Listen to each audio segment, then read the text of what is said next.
Ta-da! Hello, we are Guess who on is? location, live. Live. In Kamloops. We are at, you're taking the long way around I now, am. just after you made fun of me for taking the long way around.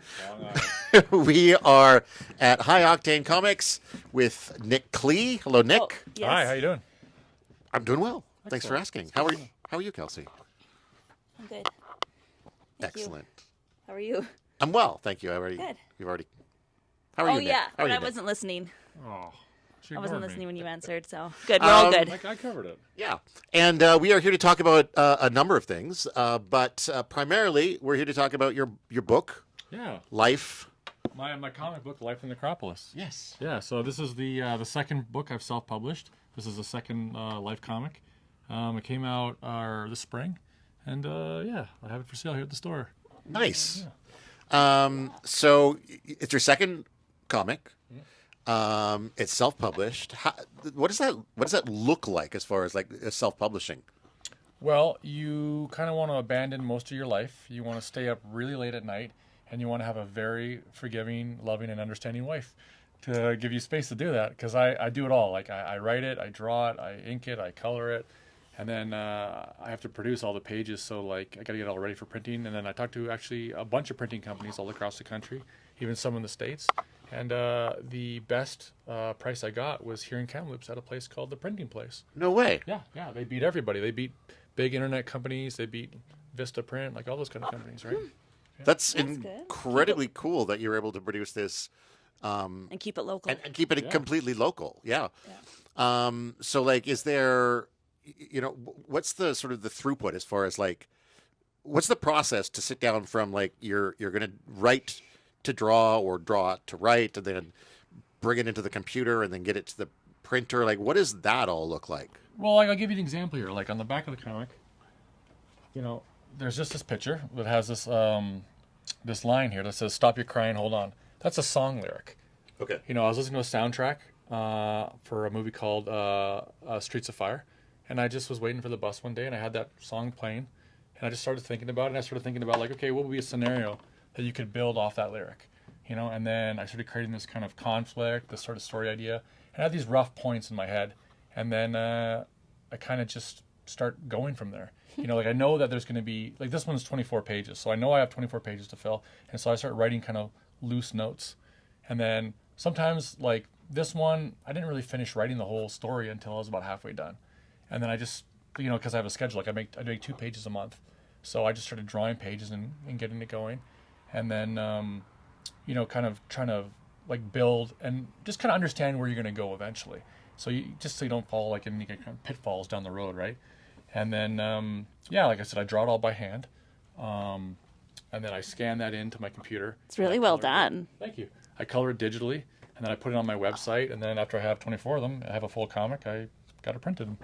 So people could access this as sort of an ongoing story on the internet? Yeah, absolutely. I have a website, lifethen.com, and then I'm on all social media that I can think of. Sorry, go ahead. Oh, I was just saying, I love the colors. Like, they're really standing out for me. I don't have a good eye for color.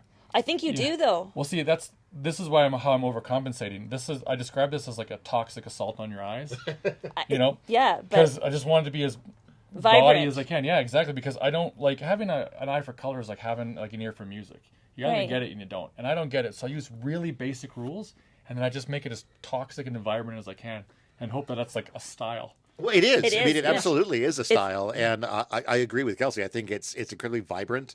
It really sort of pops off the page, and it does. Did you just sort of say it like toxic? Yeah. It does sort of have that, and it also tell us a little bit about what the story is, because it looks almost kind of post-apocalyptic or. Yeah, it's a science fiction story. So it's about a wandering mercenary.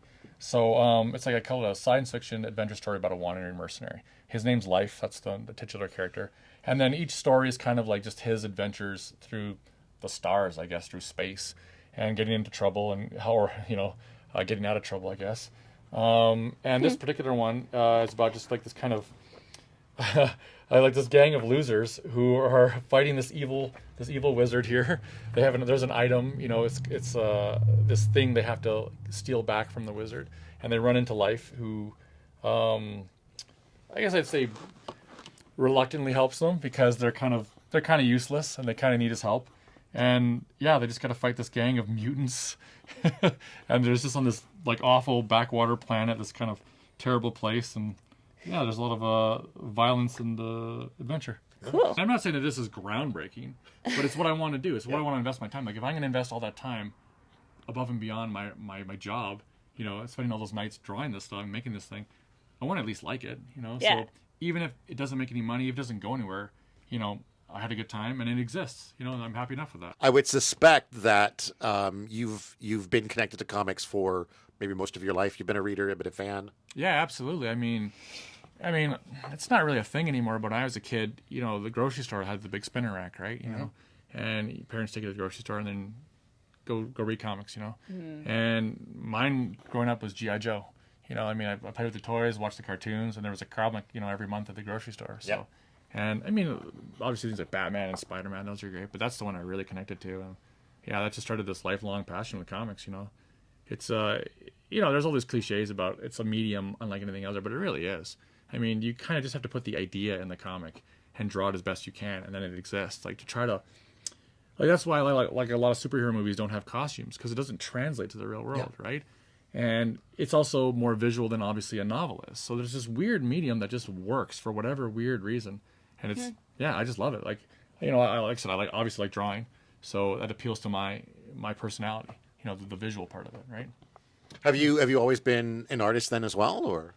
I drew a lot when I was a kid.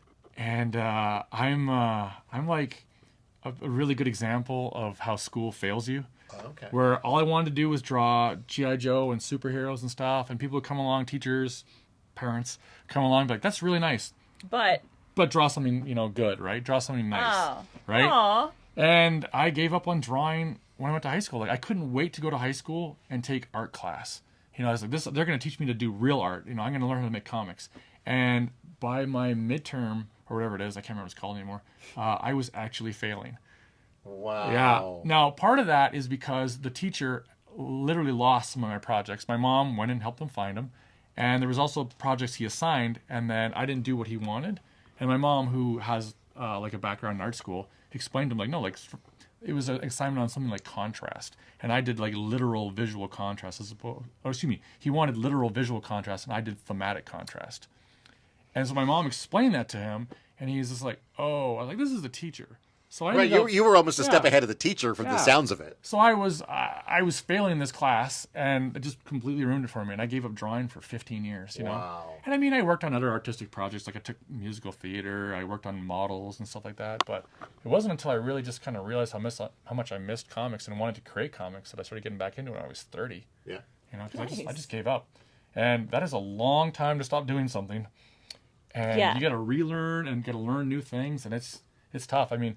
When I was a kid, my mom had a friend whose son worked for Disney.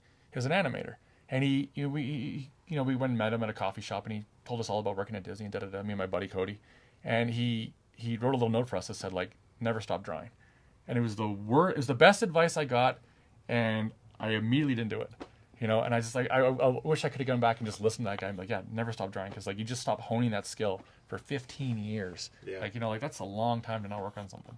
A lot of people look at art as like not a real job. Yeah, I suppose. Kind of. Yeah. And I felt that pressure too, because I'm not very good at many other things besides art. Yeah. And but I always put a lot of pressure on, like I was always focusing on the things that I wasn't good at, and later in life I'm like, why don't I just lean more into my art brain and like really go for it? Like I was always trying to fit in to boxes that I just wasn't meant for, and it was, I don't know, it's just society kind of looks at art as like we love art, but we, you know, sometimes it's hard to get paid for your art too. Yeah. And that's kind of why it's not taken as seriously. Well, that's the struggle. Like I said, is doing this in my spare time, right? Yeah. You know, because like I got to pay the bills. I got a mortgage to pay, right? You know, so, you know, and this, you know, I make some money on it, but not a lot. Yeah. You know, so, you know, finding that, I mean, I read an interview with a comic artist who said, you know, he quit his job and went on essentially welfare and then forced himself to pay his bills with his art. because that was the only way you could do it. It's like, yeah, I have to do this. Otherwise, I'll always find an excuse. I mean, and there's a quote, I can't remember who it is, but you're talking about, like, not leaning into it. They said, if your kid is good at tennis and bad at math, don't hire them a math tutor. Hire them a tennis coach. Yeah. That's Ooh, actually I like really that. smart advice. Yeah. And someone should go But to that also a and find math out tutor who- because they do need to pass math. But. Yeah, but how much do you use trigonometry on a day-to-day basis? No, that's fair. But they still have to graduate. Yeah, that's right.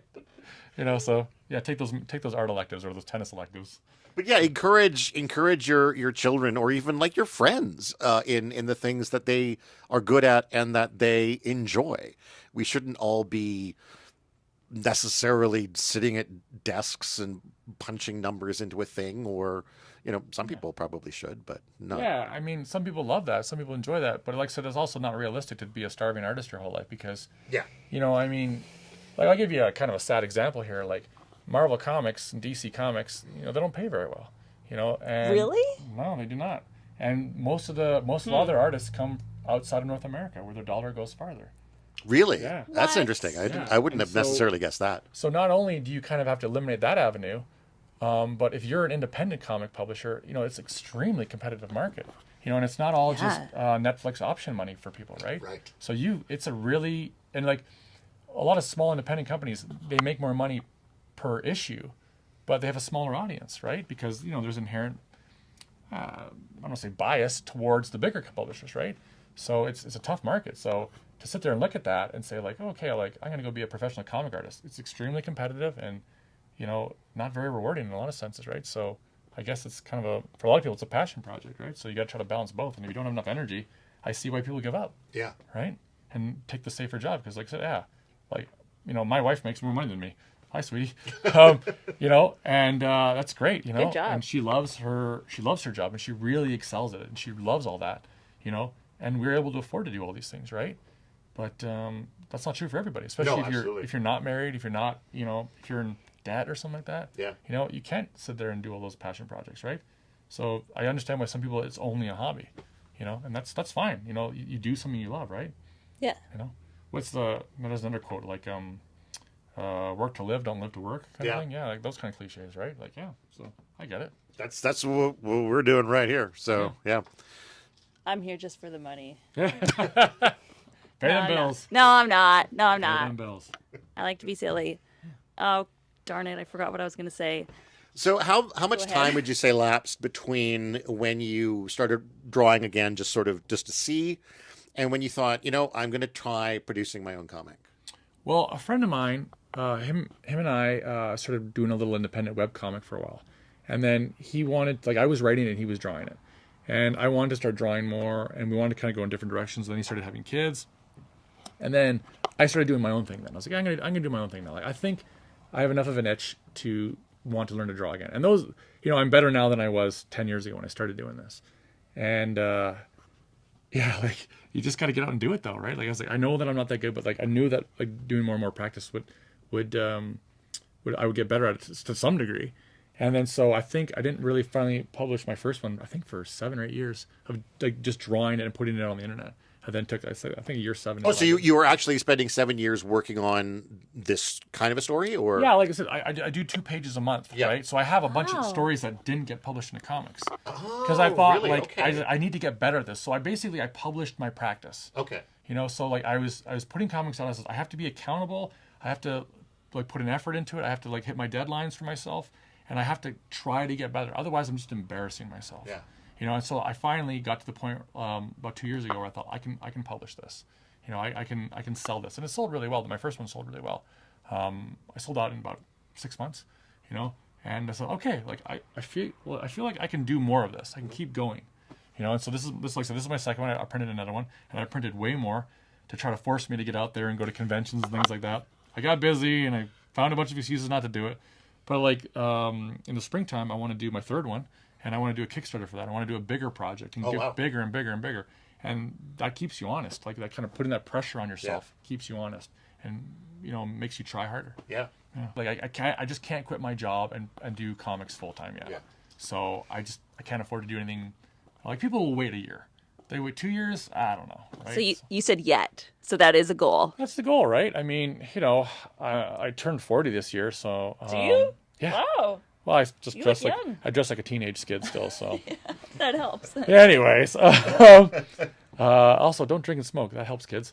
But yeah, so like, it's I'd still like to try to chase that dream, chase that goal, right? I think I can do it. I mean, there's a lot of really prominent comic creators who started later in life, in 40. Oh yeah, there's no problem. Yeah, nothing wrong with So that. I still feel like I can hit that goal before, my body starts failing me, Yeah.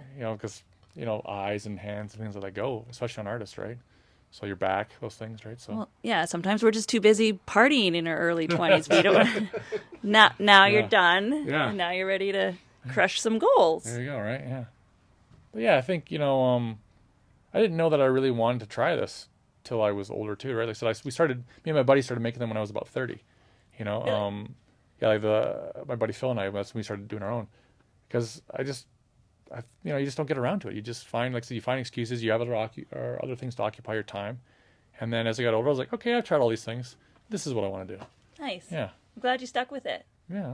What's the most? Oh, sorry. I was going to say, the thing about art too is that it's frequently a very isolated practice. Like it's not something you do with a bunch of other people. Like you are kind of, whether you're writing, whether you're drawing, you're sort of by yourself and piece of paper in front of you.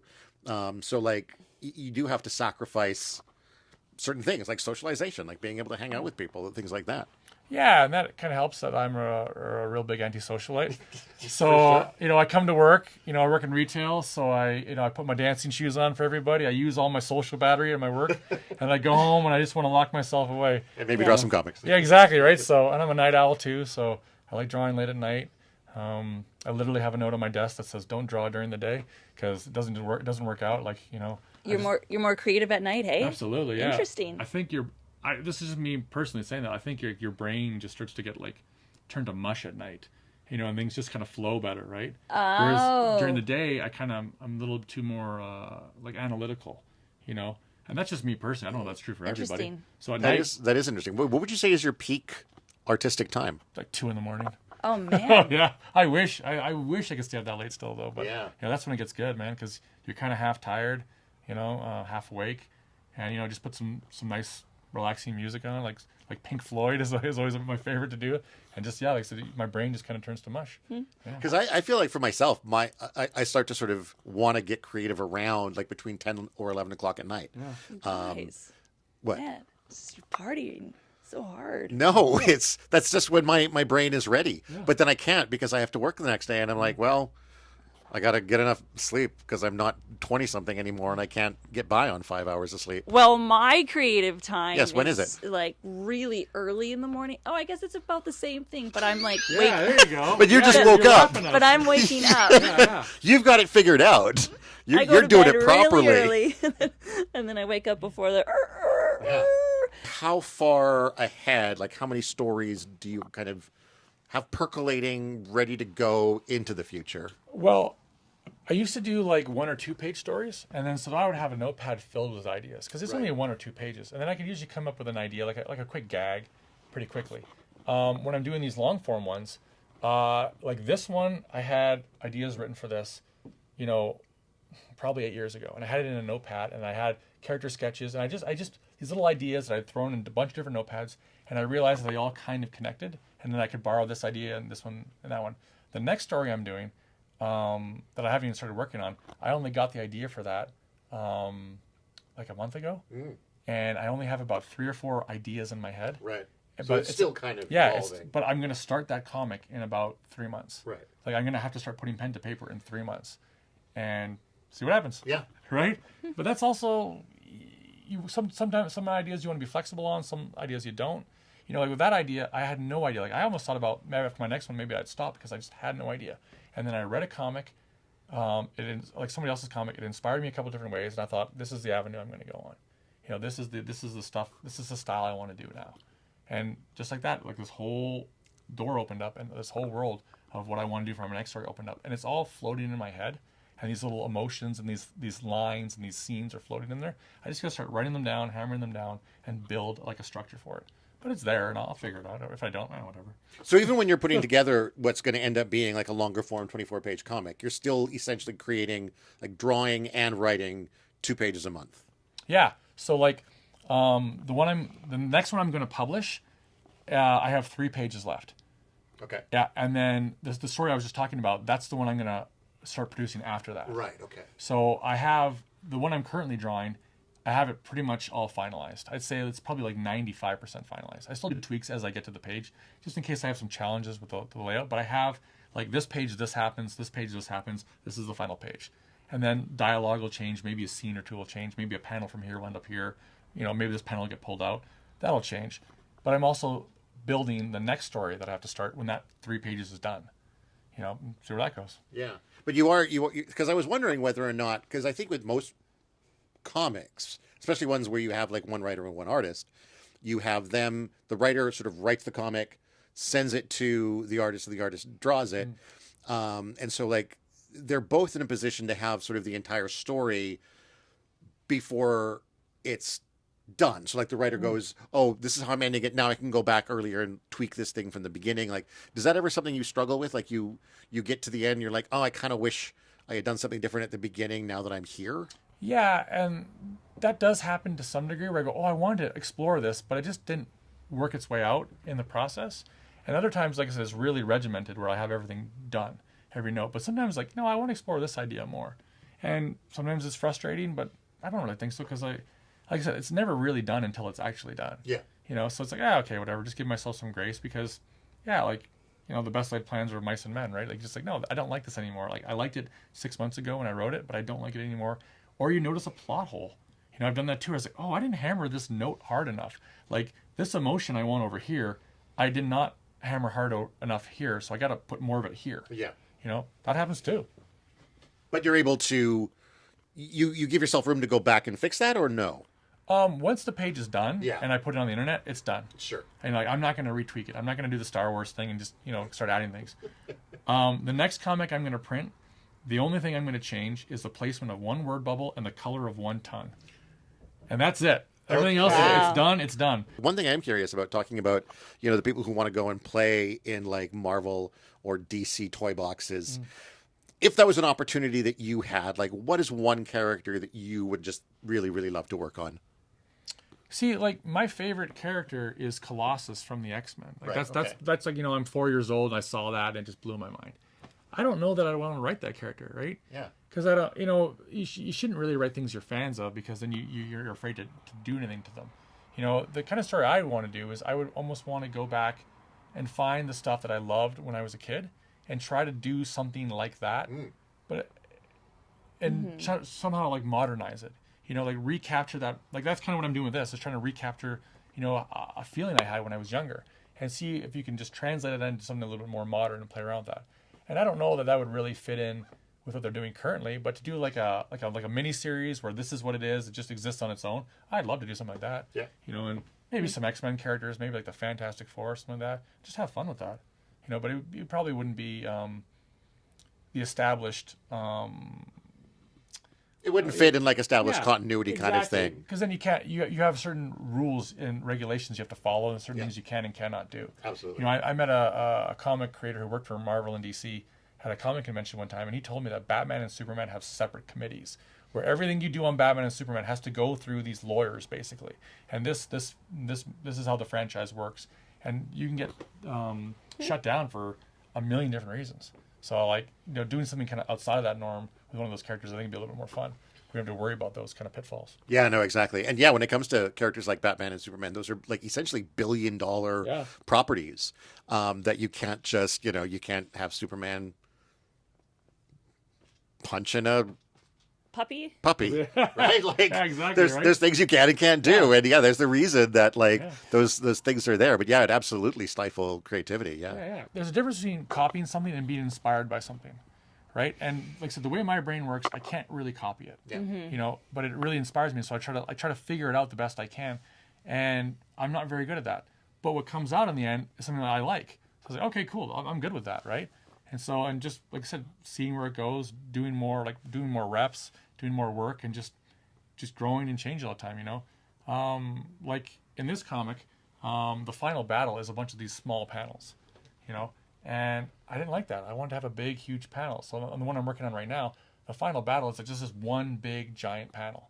Oh, wow. You know, yeah, because I wanted to try that, and that's what I was telling you the story earlier about how I had to take an hour-long break between working on it, and that's why it was so outside of my norm, it was so outside of my comfort level that it was ruining me. But now that I've done that and grown, I want to do that again. I want to do that another time because I was like, okay, I have this tool in my toolbox now, you know, and so that's part of the process of growing, right, and changing. Are there any other mediums, any other storytelling mediums that you would be interested in trying your hand at, like maybe filmmaking, which is another very visual sort of medium? Well, the inspiration for this was a lot of was just comics. It was those old kind of weird adult animated movies from 70s, 80s, like Wizards, the old Lord of the Rings cartoon, stuff like that. And I'd love to see it done as like a hand drawn cartoon, but I just don't think that's ever. Like, I don't even know if they even do hand-drawn cartoons anymore like that. Fair enough. So you don't know. Maybe there's like apps that can help you make it happen. You know, maybe there's the market for that, right? You know, like, but maybe it's time to teach yourself how to do it. yeah, Netflix isn't returning my calls for some reason. You know, come on. I thought it would be kind of neat to make your own action figure because now there's 3D printers. You can do That's it. a good point, actually. Yeah. I know it's a good point. That's why I said it. I'd love to do that.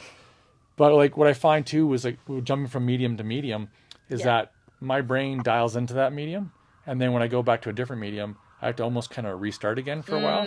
It's hard to switch gears. Yeah, so like I paint models, and then so I'll paint for like a week, and then when I go to like paint or to color my comics, I have to retrain my thoughts about where the shading and the highlights go because, and I struggle with that. Some people can just back and forth really easy, but for me it's tough, you know, to do those.